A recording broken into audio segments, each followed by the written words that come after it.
Hello ಎಲ್ಲರಿಗೂ. Last ಕೆಲವು ವಿಡಿಯೋದಿಂದ ನಾವು ಡಾಕರನ್ನು ಕಲಿತಿದ್ದೇವೆ. ಐ ಹೋಪ್ ನೀವು ಸೀರೀಸನ್ನು ಎಂಜಾಯ್ ಮಾಡ್ತಿದ್ದೀರಿ ಅಂತೇಳಿ. ಸೊ ಈ ವಿಡಿಯೋದಲ್ಲಿ ನಾವೆಂತ ಮಾಡುವ ಅಂತ ಹೇಳಿದರೆ, ಪ್ರೀವಿಯಸ್ ಕೆಲವು ವೀಡಿಯೋಸ್ಗಳಿಂದ ನಾವು ಡಾಟಾಬೇಸ್ ಕ್ರಿಯೇಟ್ ಮಾಡಿದ್ದೇವೆ ಮತ್ತು ಕೆಲವು ಕಂಟೈನರ್ಸ್ಗಳು ಎಲ್ಲ ಕ್ರಿಯೇಟ್ ಮಾಡಿದ್ದೇವೆ. ಅದನ್ನೆಲ್ಲ ಅಲ್ಟಿಮೇಟ್ಲಿ ಎಲ್ಲಿ ಯೂಸ್ ಮಾಡೋದು ಮತ್ತು ಅದರ ಆ್ಯಕ್ಚುಲ್ ಯೂಸ್ ಕೇಸ್ ಎಂತ ಅಂತೇಳಿ ನೋಡುವ. ಸೊ ಈ ವಿಡಿಯೋದಲ್ಲಿ ನಾವು ಯಾವ ರೀತಿ ವರ್ಡ್ ಪ್ರೆಸ್ಸನ್ನು ಡಾಕರಲ್ಲಿ ಬಿಲ್ಡ್ ಮಾಡುವ ಅಂತೇಳಿ ನೋಡುವ. ನೀವು ವರ್ಡ್ ಪ್ರೆಸ್ ಬಿಲ್ಡ್ ಮಾಡಿರ್ಬೋದು. ನಾನು ಪ್ರೀವಿಯಸ್ಲಿ ಬಿಲ್ಡ್ ಮಾಡ್ತಿರುವಾಗ ನಾನು ಐ ಥಿಂಕ್ ಲ್ಯಾಂಪ್ ಸ್ಟ್ಯಾಕ್ ಮತ್ತು PHP MyAdmin ಅಂಥದ್ದೆಲ್ಲ ತುಂಬ ಡೌನ್ಲೋಡ್ ಮಾಡಿಕೊಂಡೆಲ್ಲ ಮಾಡಬೇಕಿತ್ತು. ಐ ಥಿಂಕ್ ಝ್ಯಾಂಪ್ ಮತ್ತು ವ್ಯಾಂಪ್ ಅಂತೆಲ್ಲ ಬೇರೆ ಬೇರೆ ಟೂಲ್ಸ್ಗಳು ಅವೈಲೇಬಲ್ ಇತ್ತು. ಈ ಟೂಲ್ಸ್ಗಳು ಓಕೆ ಇತ್ತು, ಜಸ್ಟ್ ಡೌನ್ಲೋಡ್ ಮಾಡಿ ಇನ್ಸ್ಟಾಲ್ ಮಾಡೋದು. ಬಟ್ ಈಗ ಲೈಕ್ ನಾವು ಡಾಕರನ್ನು ಕಲಿತಿದ್ದೇವೆ. ಸೊ ಅದರಿಂದಾಗಿ ಡಾಕರನ್ನು ಯೂಸ್ ಮಾಡಿಕೊಂಡು ಯಾವ ರೀತಿ ಇದನ್ನು ಇನ್ಸ್ಟಾಲ್ ಮಾಡೋದು ಅಂತೇಳಿ ನೋಡುವ. ಓಕೆ, ಸೊ ನಾವು ಡಾಕರ್ ಕಂಪೋಸನ್ನು ಯೂಸ್ ಮಾಡ್ತಿದ್ದೇವೆ. ಇದೊಂದು ಹೊಸ ಟಾಪಿಕನ್ನು ನಾನು ನಿಮಗೆ ಕಲಿಸ್ತೇನೆ ಈ ಪರ್ಟಿಕ್ಯುಲರ್ ವಿಡಿಯೋದಲ್ಲಿ. ಸೊ ವಿದೌಟ್ ಡಿಲೇ ನಾನು ಸ್ಕ್ರೀನನ್ನು ಶೇರ್ ಮಾಡ್ತೇನೆ. ಫಸ್ಟಿಗೆ ನೀವು ನಿಮ್ಮ ಲ್ಯಾಪ್ಟಾಪಲ್ಲಿ ಒಂದು ಫೋಲ್ಡರನ್ನು ಓಪನ್ ಮಾಡಿ ಮತ್ತು ಇಲ್ಲಿ ರೈಟ್ ಕ್ಲಿಕ್ ಕೊಟ್ಟು ಹೊಸ ಫೋಲ್ಡರನ್ನು ಕ್ರಿಯೇಟ್ ಮಾಡುವ. ಇದಕ್ಕೆ ನಾನು ವರ್ಡ್ ಪ್ರೆಸ್ ಅಂತೇಳಿ ನಾನು ನಿಮ್ಗೆ ಕೊಡ್ತೇನೆ. ಸೊ ವರ್ಡ್ ಪ್ರೆಸ್ ಅಂತೇಳಿರೋ ಒಂದು ಬ್ಲಾಗ್ ಟೈಪ್ ಇದು ಸಿಸ್ಟಮ್. ಇದು ತುಂಬ ವೆಬ್ಸೈಟೆಲ್ಲ ಕ್ರಿಯೇಟ್ ಮಾಡಲಿಕ್ಕೆ ಈಸಿ ಆಗ್ತದೆ. ಇದರಲ್ಲಿ ಹೆಚ್ಚು ಕೋಡೆಲ್ಲ ಮಾಡಲಿಕ್ಕಿಲ್ಲ. ನಾವು ಜಸ್ಟ್ ಡ್ರ್ಯಾಗ್ ಡ್ರಾಪ್ ಮಾಡಿಕೊಂಡು ಮತ್ತು ಹೊಸ ಬ್ಲಾಗ್ ಪೋಸ್ಟ್ ಕ್ರಿಯೇಟ್ ಮಾಡೋದು ಇದೆಲ್ಲ ಮಾಡಲಿಕ್ಕೆ ಆಗ್ತದೆ. So useful tool. ಸೊ ಅದರಿಂದ ನಾವು ಯಾವ ರೀತಿ ಡಾಕರನ್ನು ಯೂಸ್ ಮಾಡೋದು ಅಂತೇಳಿ ನೋಡುವ. ಸೊ ನಾವು ನಮ್ಮ VS ಕೋಡಲ್ಲಿ ಇದನ್ನು ಓಪನ್ ಮಾಡುವ. ಜಸ್ಟ್ ಡ್ರ್ಯಾಗ್ ಮಾಡಿದ್ರೆ ಆಯಿತು. VS ಕೋಡನ್ನು ಓಪನ್ ಮಾಡಿ ನೆಕ್ಸ್ಟ್ ಇಲ್ಲಿ ವರ್ಡ್ ಪ್ರೆಸ್ ಅಂತೇಳಿ ಕಾಣಲಿಕ್ಕೆ ಸ್ಟಾರ್ಟ್ ಆಗ್ತದೆ. ಸೊ ಇಲ್ಲಿ ವರ್ಡ್ ಪ್ರೆಸ್ ಅಂತೇಳಿ ಬರ್ತಾ ಉಂಟಲ್ಲ, ಇಲ್ಲಿ ಒಂದು ಪ್ಲಸ್ ಬಟನ್ ಕಾಣ್ತಾ ಉಂಟು ನಿಮಗೆ. ಅಥವಾ ನೀವು ಇಲ್ಲಿ ರೈಟ್ ಕ್ಲಿಕ್ ಕೊಟ್ಟು ನೀವು ಫೈಲ್ ಅಂತೇಳಿ ಕ್ರಿಯೇಟ್ ಮಾಡಿದರೂ ಆಗ್ತದೆ. ಇಲ್ಲಿ ನಾನು ಇದಕ್ಕೆ ನೇಮ್ docker-compose.yml ಅಂತೇಳಿ ನಾನು ಕೊಟ್ಟು ಬಿಡ್ತೇನೆ. YML okay. So Dakar compose YML ಉಂಟಲ್ಲ, ನಾನು ಸ್ವಲ್ಪ ಝೂಮ್ ಮಾಡ್ತೇನೆ ಸೊ ದಟ್ ನಿಮಗೆ ಸರಿಯಾಗಿ ಕಾಣಲಿ ಅಂತೇಳಿ ಅದು. ಸೊ docker-compose.yml ಅಂತೇಳಿ ಕೊಟ್ಟು ಈ ಪರ್ಟಿಕ್ಯುಲರ್ ಫೈಲಲ್ಲಿ ನಾವು ಕೆಲವು ಕೋಡ್ಗಳನ್ನು ಬರೆಯೋದು. ಈಗ ನಿಮ್ಗೊಂದು ಕ್ವಶನ್ ಬಂದಿರ್ಬೋದು, ನಾನು ಪ್ರೀವಿಯಸ್ ಮೆಥಡನ್ನು ಯೂಸ್ ಮಾಡಿಕೊಂಡು ಎಂತಕ್ಕೆ ನನಗೆ ವರ್ಡ್ ಪ್ರೆಸ್ ಕ್ರಿಯೇಟ್ ಮಾಡಲಿಕ್ಕೆ ಆಗೋದಿಲ್ಲ ಅಂತ. ಖಂಡಿತ ಆಗ್ತದೆ. ವರ್ಡ್ ಪ್ರೆಸ್ಸನ್ನು ನೀವು ಕಮಾಂಡ್ ಮಾಡಿಕೊಂಡು ಮಾಡಲಿಕ್ಕೆ ಆಗ್ತದೆ. ಸೊ ನಿಮಗೆ ನೆನಪಿದ್ದರೆ ಒಂದು ನಾವು ಅಡ್ಮಿನರಿದ್ದು ಒಂದು ಕಂಟೈನರ್ ಕ್ರಿಯೇಟ್ ಮಾಡಬೇಕು. ಅದಾದ ನಂತರ ನೆಕ್ಸ್ಟ್ MySQL ಡಾಟಾಬೇಸ್ ಇದೊಂದು ಕಂಟೈನರ್ ಕ್ರಿಯೇಟ್ ಮಾಡಬೇಕು. ಅದಾದ ನಂತರ ಲಾಸ್ಟಿಗೆ ನಾವು ವರ್ಡ್ ಪ್ರೆಸ್ ಇದು ಕಂಟೈನರನ್ನು ಕ್ರಿಯೇಟ್ ಮಾಡಬೇಕು. ಸೊ ಈ 3 ಕಂಟೈನರನ್ನು ಕ್ರಿಯೇಟ್ ಮಾಡೋದು ಓಕೆ, ನಮಗೆ ಹೇಗೂ ಗೊತ್ತುಂಟು ಡಾಕರ್ ಯಾವ ರೀತಿ ಮಾಡೋದು ಅಂತೇಳಿ. ಸೊ ಅದರಿಂದ ನಾವು ಕ್ರಿಯೇಟ್ ಮಾಡ್ತೇವೆ. ಈಗ ನಿಮಗೆ ಫ್ರೆಂಡ್ಸಿಗೆ ಕೊಡಬೇಕು ಓಕೆ ನಿಮ್ಮ ಕೋಡನ್ನು. ಆವಾಗ ಅವ್ರ ಹತ್ರ ಡಾಕರ್ ಇನ್ಸ್ಟಾಲ್ ಮಾಡಲಿಕ್ಕೆ ಹೇಳೋದು ಸುಲಭ, ನಿಮ್ಮ ಕೋಡನ್ನು ಅವ್ರಿಗೆ ಕೊಡೋದು ಅದು ಸಹ ಸುಲಭ. ಬಟ್ 3 ಕಮಾಂಡ್ ಅವರಿಂದ ರನ್ ಮಾಡಿಸೋದು ಉಂಟಲ್ಲ, ಎಷ್ಟು ಕಷ್ಟ ಅಂತೇಳಿ ನೀವು ಮಾಡಿದರೆ ನಿಮಗೆ ಗೊತ್ತಾಗ್ತದೆ. ಎಂತಕ್ಕಂತ ಹೇಳಿದರೆ ಅದು ಎಲ್ಲರಿಗೆ ಆಗುವಂಥದ್ದು ವಿಷಯ ಅಲ್ಲ. ಸೊ ಅದರಿಂದಾಗಿ ನೀವು 3 ಕಮಾಂಡ್ ಕಂಫರ್ಟೇಬಲ್ ಆಗಿ ನಿಮ್ಮ ಅದರಲ್ಲಿ ರನ್ ಮಾಡ್ಬೋದು, ಬಟ್ ಬೇರೆಯವರಿಗೆ ರನ್ ಮಾಡಲಿಕ್ಕೆ ಆಗೋದಿಲ್ಲ. ಮತ್ತು ಆಬ್ವಿಯಸ್ಲಿ ಈಗ ಡಾಕರ್ ಕಲಿತಿದ್ದೀರಿ. ಸೊ ಅದ್ರ ನಿಮಗೆ ಈ 3 ಕಮಾಂಡ್ ನೆನಪುಂಟು, ನಿಮಗೆ ಮಾಡಲಿಕ್ಕೆ ಆಗ್ತದೆ. ಬಟ್ ಆಫ್ಟರ್ 2 months 3 months ನೀವು ಬೇರೆ ಎಂತಾದರೂ ಕಲಿತಿರುವಾಗ ಆವಾಗ ನಿಮಗೆ ಈ ಕಮಾಂಡ್ಸ್ಗಳು ನೆನಪಿರೋದಿಲ್ಲ. ಸೊ ಅದಕ್ಕೋಸ್ಕರ ನಾವು ಈ ಪರ್ಟಿಕ್ಯುಲರ್ ಡಾಕರ್ ಕಂಪೋಸ್ ಅಂತೇಳಿ ಒಂದು ಫೈಲ್ ಕ್ರಿಯೇಟ್ ಮಾಡಿ ಇದರಲ್ಲಿ ನಾವು ಕಮಾಂಡನ್ನು ಬರೆಯೋದು. ಇನ್ಸ್ಟೆಡ್ ಆಫ್ ನಾವು ಅದನ್ನು ಟರ್ಮಿನಲಲ್ಲಿ ಬರೆಯೋ ಬದಲು ಇದರಲ್ಲಿ ಬರೆಯೋದು. ಸೊ ಇದು ಬರಿಬೇಕಿದ್ರೆ ನಾವು ಫಸ್ಟಿಗೆ 3 ಡ್ಯಾಶ್ ಹಾಕಬೇಕು. ಓಕೆ, ಸೊ ಇದು YML ಫೈಲ್ ಅಂತೇಳಿ ಗೊತ್ತಾಗ್ತದೆ ನಾವು ಈ ರೀತಿ 3 ಡ್ಯಾಶ್ ಹಾಕಿದರೆ. ನೆಕ್ಸ್ಟ್ ಅದಾದ ನಂತರ ಕೋಡ್ ಬರೆಯೋಕ್ಕಿಂತ ಮುಂಚೆ ನಾನು ನಿಮಗೆ ಬ್ರೌಸರನ್ನು ಓಪನ್ ಮಾಡಿಕೊಂಡು ನಾನು ವರ್ಡ್ ಪ್ರೆಸ್ ಅಂತೇಳಿ ಈ ರೀತಿ ಸರ್ಚ್ ಮಾಡಿ ಬಿಡ್ತೇನೆ. Okay, so word press Dakar ಅಂತೇಳಿ ಹಾಕಿಬಿಡ್ತಾನೆ. ಸೊ ಆವಾಗ ನಮಗೆ ಡಾಕರ್ ಇದು ವರ್ಡ್ ಪ್ರೆಸ್ ಇಮೇಜ್ ಬರಲಿಕ್ಕೆ ಸ್ಟಾರ್ಟ್ ಆಗ್ತದೆ. ಓಕೆ, ಸೊ ಈ ಪರ್ಟಿಕ್ಯುಲರ್ ಪೇಜಿಗೆ ಬಂದು ನಾನು ಸ್ಕ್ರಾಲ್ ಮಾಡ್ತಾ ಹೋದರೆ ಇಲ್ಲಿ ವರ್ಡ್ ಪ್ರೆಸ್ಸನ್ನು ಯಾವ ರೀತಿ ಎಲ್ಲ ಯೂಸ್ ಮಾಡೋದೆಲ್ಲ ಬರ್ತದೆ. ಬಟ್ ಮೇಯ್ನ್ಲಿ ನೀವು ಇಲ್ಲಿ ಒಂದು ನೋಡಿದರೆ ಇಲ್ಲಿ compose.yml ಅಂತೇಳಿ ನಿಮಗೆ ಕಾಣ್ತದೆ. ಓಕೆ, ಸೊ ನಾನೀಗ docker-compose.yml ಅಂತೇಳಿ ಕೊಟ್ಟಿದ್ದೇನೆ. ಬಟ್ ನೀವಿಲ್ಲಿ compose.yaml ಅಂತೇಳಿ ಸಹ ಕೊಡ್ಬೋದು. ಅದೆಲ್ಲ ಒಂದೊಂದು ಫಾರ್ಮ್ಯಾಟ್ ಕ್ರಿಯೇಟ್ ಮಾಡಲಿಕ್ಕೆ ಯಾವುದು ಬೇಕಿದ್ರೆ ಆಗ್ತದೆ. ಬಟ್ ಮೇಯ್ನ್ಲಿ ನೋಡಬೇಕಾದದ್ದು ನೀವು ಈ ಪರ್ಟಿಕ್ಯುಲರ್ ಪ್ಲೇಸ್. ಓಕೆ, ಸೊ ಇದರಲ್ಲಿ ಡಾಟಾಬೇಸ್ ಯಾವ ರೀತಿ ಕ್ರಿಯೇಟ್ ಮಾಡೋದೆಲ್ಲ ಉಂಟು. ಇದನ್ನು ನಾವು ಕ್ರಿಯೇಟ್ ಮಾಡೋಣ. ಸೊ ಫಸ್ಟಿಗೆ ನಾವು ಎಂತ ಮಾಡುವ ಅಂತೇಳಿದರೆ, ನಾವು ಯಾವ ರೀತಿ ಪ್ರೀವಿಯಸ್ ಆಗಿ ನಾವು ಅಡ್ಮಿನರ್ ಮತ್ತು MySQL ಅನ್ನು ಕ್ರಿಯೇಟ್ ಮಾಡಿದೆವು, ಅದೇ ರೀತಿ ಈ ಪರ್ಟಿಕ್ಯುಲರ್ ವೀಡಿಯೋದಲ್ಲಿ ನಾವು MySQL ಮತ್ತು ಅಡ್ಮಿನರನ್ನು ಕ್ರಿಯೇಟ್ ಮಾಡುವ. ಸೊ ಫಸ್ಟಿಗೆ ನಾನು MySQL ಅನ್ನು ಕ್ರಿಯೇಟ್ ಮಾಡ್ತೇನೆ. ಸೊ ಇಲ್ಲಿ ಬಂದು ನಾವು ಸರ್ವಿಸಸ್ ಅಂತೇಳಿ ಈ ರೀತಿ ಹಾಕಬೇಕು. ಇಷ್ಟು ಹಾಕಿ ನೆಕ್ಸ್ಟ್ ಸ್ಪೇಸ್ ಕೊಟ್ಟು ಒಂದು ಟ್ಯಾಬ್ ಹಾಕಬೇಕು. ಹಾಗೆ ಜಸ್ಟ್ ಟ್ಯಾಬ್ ಯೂಸ್ ಮಾಡಿ, ಇಲ್ಲಾಂದರೆ 2 ಸ್ಪೇಸ್ ಕೊಟ್ಟರು ಸಹ ಆಗ್ತದೆ. But tab ಪ್ರೆಫರ್ಡ್. ನೆಕ್ಸ್ಟ್ ಇಲ್ಲಿ ಬಂದು ನಾವು ನಮ್ಮ ಸರ್ವಿಸದ್ದು ನೇಮ್ ಬರಿತಾ ಹೋಗ್ಬೋದು. ಟೋಟಲ್ 3 ಸರ್ವಿಸ್ ಕ್ರಿಯೇಟ್ ಮಾಡಬೇಕು. ಒಂದು ವರ್ಡ್ ಪ್ರೆಸ್, ಇನ್ನೊಂದು ನಮ್ಮದು ಅಡ್ಮಿನರ್ ಮತ್ತು ಕೊನೆಗೆ MySQL. ಈ 3 ಸರ್ವಿಸನ್ನು ಸ್ಟೆಪ್ ಬೈ ಸ್ಟೆಪ್ ಕ್ರಿಯೇಟ್ ಮಾಡೋಣ. ನಾವು ಫಸ್ಟಿಗೆ MySQL ಅನ್ನು ಕ್ರಿಯೇಟ್ ಮಾಡುವ. ಸೊ MySQLಗೆ ನಾವು ಸರ್ವಿಸ್ ನೇಮ್ MySQL ಅಂತೇಳಿ ಕೊಡ್ಬೋದು. ನೀವು MySQL DB ಅಂತೇಳಿ ಸಹ ಕೊಡ್ಬೋದು, ಅದಕ್ಕೆಂತ ಪ್ರಾಬ್ಲಮ್ ಇಲ್ಲ. ನಾವು DB ಅಂತೇಳಿ ಕೊಟ್ಟರೆ ಸಹ ಒಳ್ಳೆಯದು. ಸೊ ಈಗ ಇಲ್ಲಿ ಬಂದು ನಾನು DB ಅಂತೇಳಿ ಕೊಟ್ಟು ನೆಕ್ಸ್ಟ್ ನಾವು ಪುನಃ ಟ್ಯಾಬ್ ಅಂತೇಳಿ ಕೊಟ್ಟು ಇಲ್ಲಿ 1 by 1 ನಾವು ಕೋಡ್ ಬರಲಿಕ್ಕೆ ಸ್ಟಾರ್ಟ್ ಮಾಡುವ. ಇಲ್ಲಿ ನಾನು ಇಮೇಜ್ ಅಂತೇಳಿ ಹಾಕಿ ನಾನು ಇದಕ್ಕೆ ಇಮೇಜ್ ನೇಮ್ MySQL ಅಂತೇಳಿ ಕೊಟ್ಟು ಬಿಡ್ತೇನೆ. ಯಾಕಂದರೆ ನಾವು MySQL ಇಮೇಜನ್ನು ಯೂಸ್ ಮಾಡೋದು ಇಲ್ಲಿ. ನೆಕ್ಸ್ಟ್ ಎಂಟರ್ ಕೊಟ್ಟ ತಕ್ಷಣ ಅದು ನೆಕ್ಸ್ಟ್ ಲೈನಿಗೆ ಬರ್ತದೆ. ಸೊ ಕರೆಕ್ಟಾಗಿ ನೋಡಿ, ಇದರಲ್ಲಿ ಇಂಡೆಂಟೇಷನ್ ಇಂಪಾರ್ಟೆಂಟು. ಸೊ ಸರ್ವಿಸಸ್ ಅಂತೇಳಿ ಈ ರೀತಿ ಕಾಣ್ತದೆ. ನೆಕ್ಸ್ಟ್ ಅದಾದ ನಂತರ ಸ್ವಲ್ಪ ಸ್ಪೇಸ್ ಬಿಟ್ಟು DB ಅಂತೇಳಿ ಉಂಟು. ಈ ಪರ್ಟಿಕ್ಯುಲರ್ DB ಒಳಗಡೆ ಇಮೇಜ್ ಅಂತೇಳಿ ಉಂಟು. ಸೊ ಈಗ ನಾವು ಈ ಪರ್ಟಿಕ್ಯುಲರ್ ಇಮೇಜ್ ಅಂಡರ್ ನಾವು ಸ್ಟೆಪ್ ಬೈ ಸ್ಟೆಪ್ ಬರಿತಾ ಹೋಗೋದು ಕೋಡನ್ನು. ಸೇಮ್ ಕೋಡ್ ನಾವು ಟರ್ಮಿನಲಲ್ಲಿ ಯಾವ ರೀತಿ ಬರಿತಿದ್ದೆವು ನಿಮಗೆ ನೆನಪಿಟ್ಟಿರ್ಬೋದು. ಟರ್ಮಿನಲಲ್ಲಿ ನಾವೆಲ್ಲ ಇದನ್ನು ಬರಿತಿದ್ದೇವೆ, ಇಮೇಜ್ ನೇಮನ್ನು ಹಾಕಿದೆವು ಲಾಸ್ಟಿಗೆ, ಮತ್ತು 1 by 1 ಪೋರ್ಟ್, ಇದೆಲ್ಲ ಬೇರೆ ಬೇರೆ ವಿಷಯಗಳುಂಟು. ಅದನ್ನು ಹಾಕುವ ನಾವೀಗ. ನೆಕ್ಸ್ಟ್ ಇಲ್ಲಿ ಬಂದು ನಾನು ಎನ್ವಿರಾನ್ಮೆಂಟ್ ಅಂತೇಳಿ ಹಾಕಿ ಬಿಡ್ತೇನೆ. ಸೊ ಎನ್ವಿರಾನ್ಮೆಂಟಲ್ಲಿ ನಾವು 1 by 1 ಎನ್ವೈರ್ಮೆಂಟನ್ನು ಡಿಫೈನ್ ಮಾಡ್ತಾ ಹೋಗ್ಬೋದು. ನಾವು ನಿಮಗೆ -e ಅಂತೇಳಿ ಹಾಕಿ ನಾವು MySQL ಪಾಸ್ವರ್ಡನ್ನು ಹಾಕಿದ್ದೇವಲ್ಲ, ಅದೇ ರೀತಿ ನಾವು ಇದರಲ್ಲಿ ಸಹ ಮಾಡಲಿಕ್ಕೆ ಆಗ್ತದೆ. ಸೊ ಈಗ ಇಲ್ಲಿ ಬಂದು ನಾನು ಟ್ಯಾಬ್ ಕೊಟ್ಟು ಇಲ್ಲಿ MySQL _database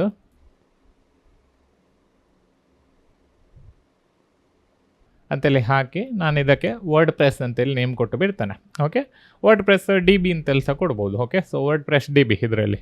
ನೆಕ್ಸ್ಟ್ ಅದಾದ ನಂತರ MySQL _user ಅಂತೇಳಿ ಹಾಕಿಕೊಂಡು ಇಲ್ಲಿ ನಾನು ವರ್ಡ್‌ಪ್ರೆಸ್ ಯೂಸರ್ ಅಂತೇಳಿ ಹಾಕಿ ಬಿಡ್ತೇನೆ. ಎಂತ ಬೇಕಿದ್ರೂ ಸಹ ನೇಮ್ ಕೊಡ್ಬೋದು, ಎಂಥ ಪ್ರಾಬ್ಲಮ್ ಇಲ್ಲ. ನೆಕ್ಸ್ಟ್ ಲಾಸ್ಟಿಗೆ MySQL ಪಾಸ್ವರ್ಡ್ ಅಂತೇಳಿ ಕೊಟ್ಟು ಇಲ್ಲಿ ನಾನು ವರ್ಡ್‌ಪ್ರೆಸ್ ಪಾಸ್ ಅಂತೇಳಿ ನಾನು ಕೊಟ್ಟು ಬಿಡ್ತೇನೆ. ಎಂತ ಬೇಕಾದ್ರೆ ನೇಮ್ ಕೊಡ್ಬೋದು, ಅದೆಂತ ಎಫೆಕ್ಟ್ ಆಗೋದಿಲ್ಲ. ಜಸ್ಟ್ ನಿಮಗೆ ನೋಟ್ ಮಾಡಿ ಇಟ್ಟರೆ ಆಯ್ತು ಅದು ಎಂತ ಕೊಟ್ಟಿದ್ದೀರಿ ನೀವು ನೇಮ್ ಅಂತೇಳಿ. ನೆಕ್ಸ್ಟ್ ಇಲ್ಲಿ MySQL root _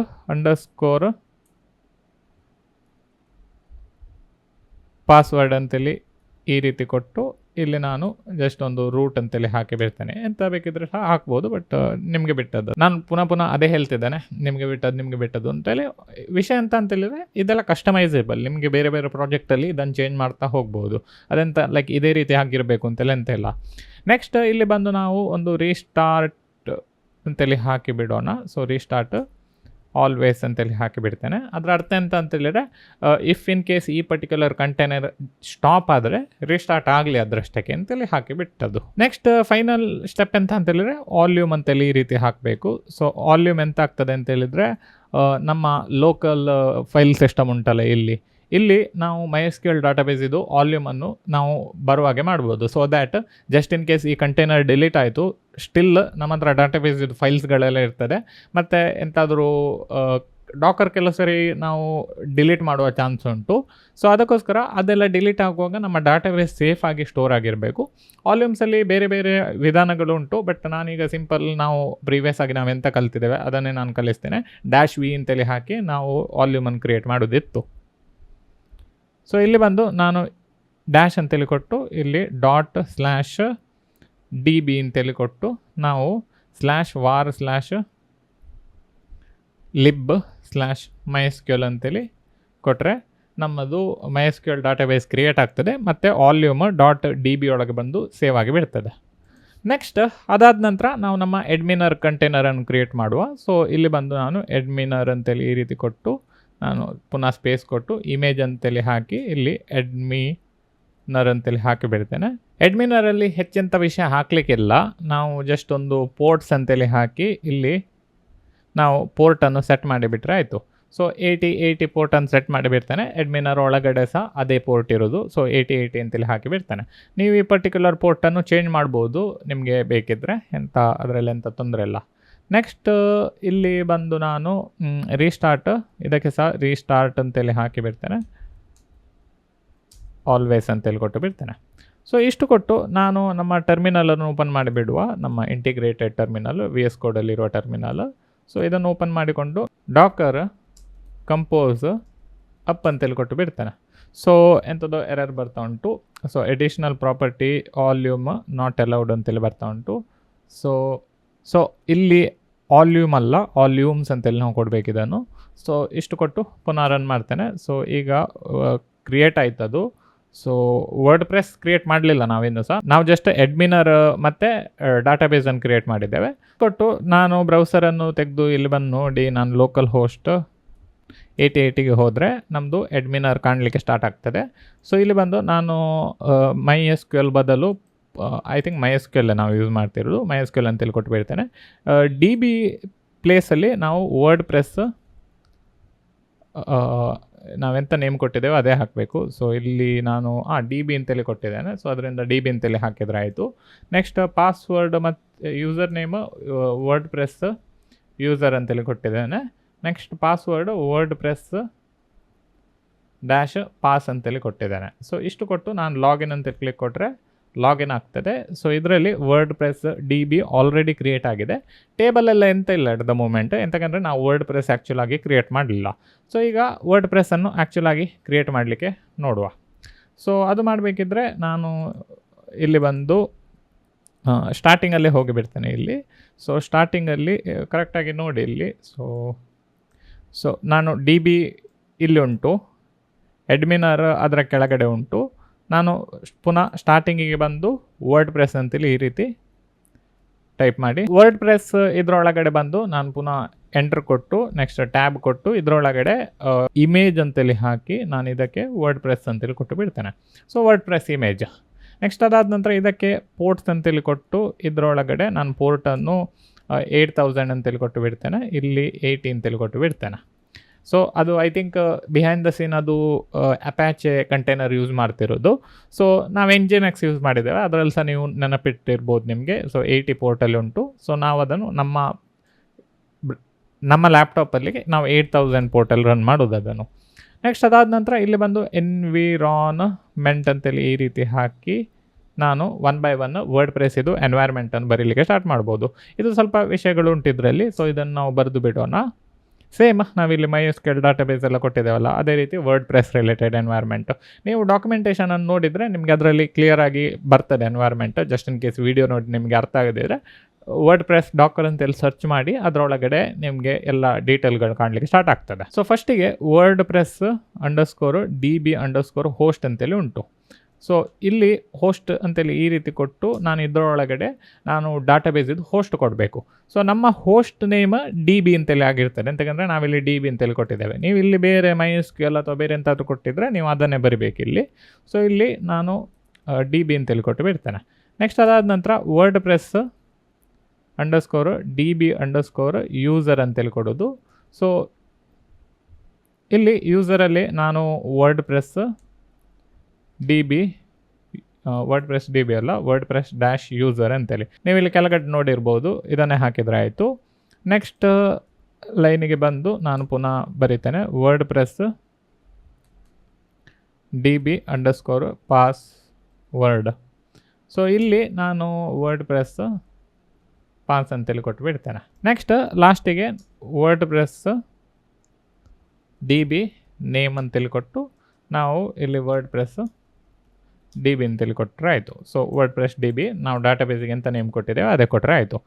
next final step ಎಂತ ಅಂತೇಳಿದರೆ ವಾಲ್ಯೂಮನ್ನು ಮೌಂಟ್ ಮಾಡಲಿಕ್ಕೆ. ಸೊ ಇಲ್ಲಿ ವಾಲ್ಯೂಮ್ಸ್ ಅಂತೇಳಿ ಈ ರೀತಿ ಕೊಟ್ಟು ನಾನು ಬಂದು ./ವರ್ಡ್ ಪ್ರೆಸ್ ಅಂತೇಳಿ ಈ ರೀತಿ ಕೊಟ್ಟು ಇದರೊಳಗಡೆ ನಾವಿಲ್ಲಿ ಹಾಕಿದ್ದೇವಲ್ಲ ಅದೇ ರೀತಿ. ಸೊ ವರ್ಡ್ ಪ್ರೆಸ್ ಅಂತೇಳಿ ಇಲ್ಲಿ ಕೊಟ್ಟು /war/www/html. ಸೊ ಇದೆಲ್ಲ ನಿಮಗೆ ಡೀಟೇಲ್ ವರ್ಡ್ ಪ್ರೆಸ್ ಇದು ಡಾಕ್ಯುಮೆಂಟೇಷನಲ್ಲಿ ಬರ್ತದೆ, ಯಾವ ಫೋಲ್ಡರಿಗೆ ನಾವು ವಾಲ್ಯೂಮನ್ನು ಮೌಂಟ್ ಮಾಡಬೇಕು ಅಂತೇಳಿ. ನಾನಂತ ಇದನ್ನು ಬೈಹ್ಯಾಟ್ ಮಾಡಿ ಬರೀತಿಲ್ಲ, ನಾನು ವರ್ಡ್ ಪ್ರೆಸ್ ಡಾಕ್ಯುಮೆಂಟೇಷನ್ ನೋಡಿದ್ದೇನೆ, ನೀವು ಸಹ ಅದನ್ನು ನೋಡಿಕೊಂಡು ಇದನ್ನು ಬರೀಲಿಕ್ಕೆ ಆಗ್ತದೆ. ಸೊ ನಿಮಗೆ ನೆನಪಿಡ್ಬೋದು, ನಾವು Nginx ಯೂಸ್ ಮಾಡುವಾಗ user/share/ ಆ ರೀತಿ ನಾವು ನೋಡಿದ್ದೇವೆ. ಅದೇ ರೀತಿ ವರ್ಡ್ ಪ್ರೆಸ್ಸಿಗೆ ಸಹ ಒಂದು ಈ ರೀತಿಯ ವಾಲ್ಯೂಮ್ ಮಾಡಲಿಕ್ಕೆ ಆಗ್ತದೆ. ಸೊ ಇಲ್ಲಿ ನಾನು ಇದನ್ನು ಬಂದು Ctrl+C ಅಂತೇಳಿ ಕೊಟ್ಟರೆ ಇದು ಸ್ಟಾಪ್ ಆಗ್ತದೆ, ನಮ್ಮದು ಕಂಟೈನರ್ಸ್ಗಳು ರನ್ ಆಗ್ತಿದ್ದದು. ಈಗ ಪುನಃ ನಾನು ಸೇಮ್ ಕಮಾಂಡನ್ನು ರನ್ ಮಾಡಿದರೆ ಅದು ಪುನಃ ವರ್ಡ್ ಪ್ರೆಸ್ಸನ್ನು ಸಹ ಸ್ಟಾರ್ಟ್ ಮಾಡ್ತದೆ.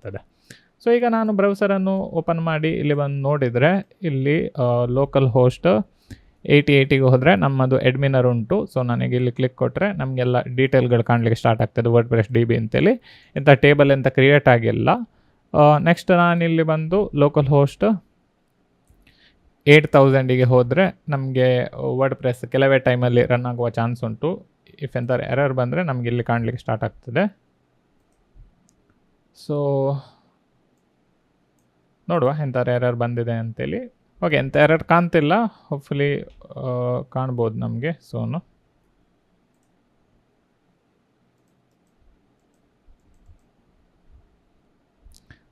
ಥಿಂಕ್ ನಾನು ಸೇವ್ ಮಾಡಿರಲಿಲ್ಲ, ಅದರಿಂದಾಗಿ ಪ್ರಾಬ್ಲಮ್ ಕಾಣ್ತದೆ. ಸೊ ಕಂಟ್ರೋಲ್-C ಅಂತೇಳಿ ಒತ್ತಿ ಪುನಃ ನಾನು ರನ್ ಮಾಡ್ತಿದ್ದೇನೆ. ಓಕೆ, ಎಂಥದ್ದು ಎರರ್ ಬಂದಿದೆ. ಸೊ ಓಕೆ, ಎರರ್ ಅಂತ ಹೇಳಿದರೆ ಎನ್ವೈರ್ಮೆಂಟಿಗೆ ನಾವು ಡ್ಯಾಶ್ ಹಾಕಲಿಕ್ಕಿಲ್ಲ. ಸೊ ಇಲ್ಲಿ ನಾನು ಡ್ಯಾಶ್ ತೆಗೆದು ಬಿಡ್ತೇನೆ.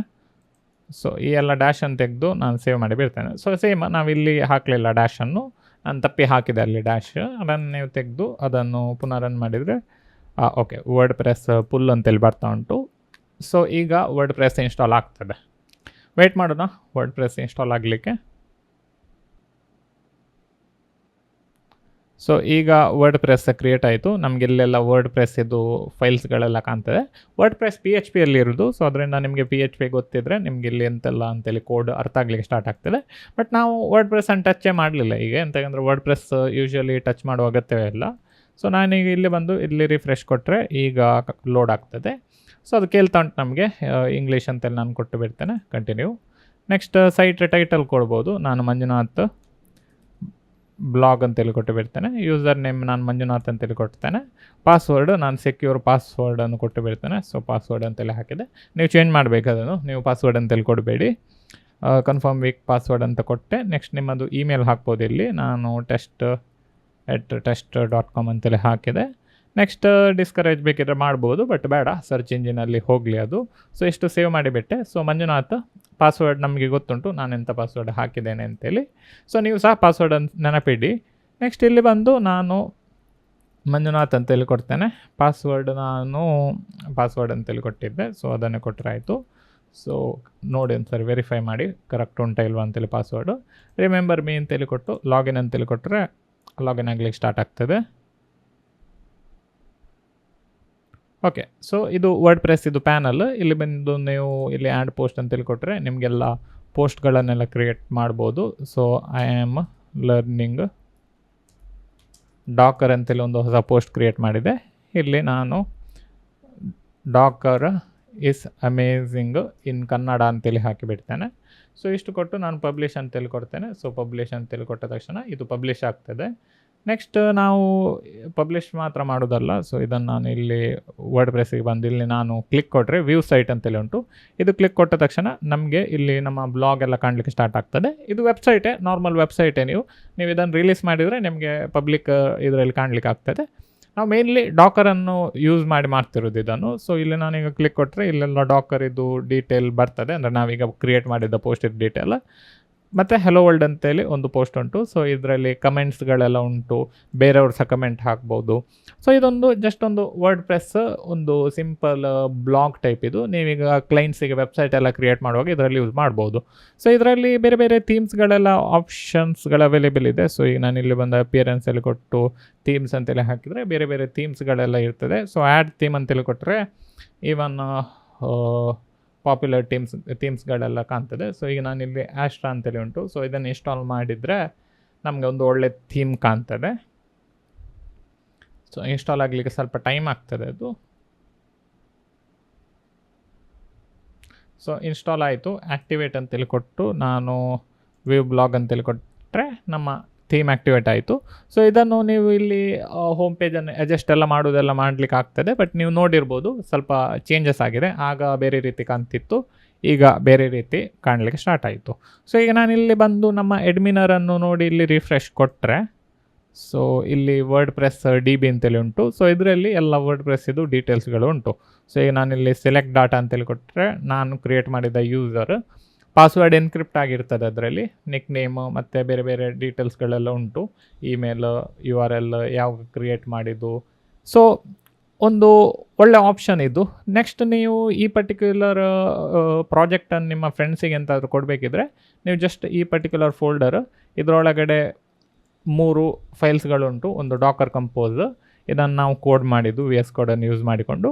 ಮತ್ತು ಉಳಿದದು ಇದರದ್ದು ಡಾಟಾ ವರ್ಡ್ ಪ್ರೆಸ್ಸಲ್ಲೆಲ್ಲ ವರ್ಡ್ ಪ್ರೆಸ್ ಇದು ಕೋಡ್ಗಳುಂಟು.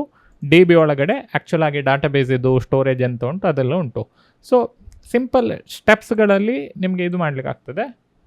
ನೆಕ್ಸ್ಟ್ ಲಾಸ್ಟ್ ಒಂದು ಕಾನ್ಸೆಪ್ಟ್ ಅಂತ ಕಲಿಸ್ಬೇಕಂದ್ರೆ ಕಂಟ್ರೋಲ್ ಸಿ ಅಂತೇಳಿ ಕೊಟ್ಟು ಇಲ್ಲಿ ನಾವು ಡಾಕರ್ ಕಂಪೋಸ್ ಅಪ್ ಅಂತೇಳಿ ಕೊಟ್ಟು -D ಅಂತೇಳಿ ಕೊಟ್ಟರೆ ಅದು ಡಿಟ್ಯಾಚ್ ಆಗಿ ರನ್ ಆಗ್ತದೆ. ಸೊ ಇದನ್ನು ನಾವು ಕ್ಲೋಸ್ ಮಾಡಿದರೂ ಸಹ ಇದು ವರ್ಕ್ ಆಗ್ತದೆ.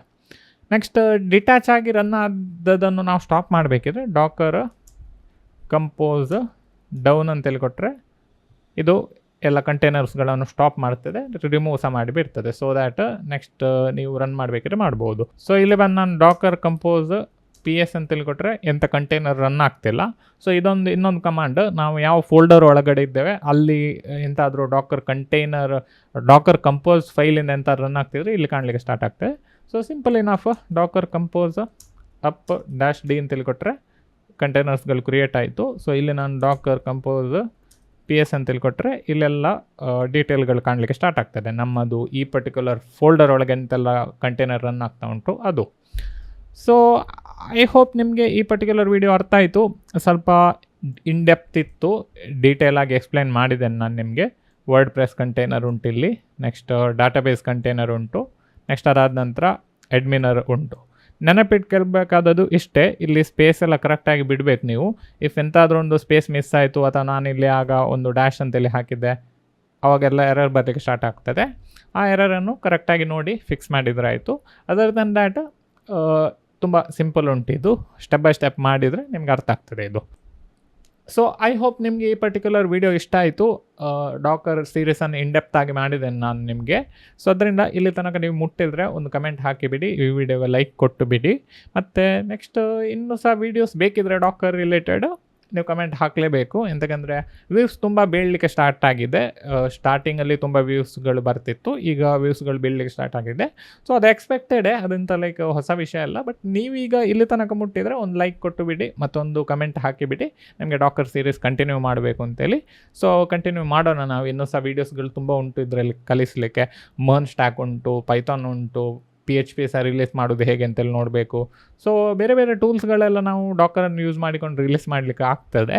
ಸೊ ಅದರಿಂದ ನಿಮ್ಗೆ ಇಂಟ್ರೆಸ್ಟ್ ಇದ್ದರೆ ಕಮೆಂಟಲ್ಲಿ ಹಾಕಿಬಿಡಿ, ನಾವು ಇನ್ನೊಂದು ವೀಡಿಯೋಸ್ಗಳನ್ನು ಮಾಡುವ ಮತ್ತು ಈ ಪರ್ಟಿಕ್ಯುಲರ್ ಸೀರೀಸನ್ನು ಕಂಟಿನ್ಯೂ ಮಾಡುವ. ಸೊ ಈ ವಿಡಿಯೋದಲ್ಲಿ ಇಷ್ಟೇ, ನೆಕ್ಸ್ಟ್ ವೀಡಿಯೋದಲ್ಲಿ ಸಿಗೋಣ. ಬಾಯ್.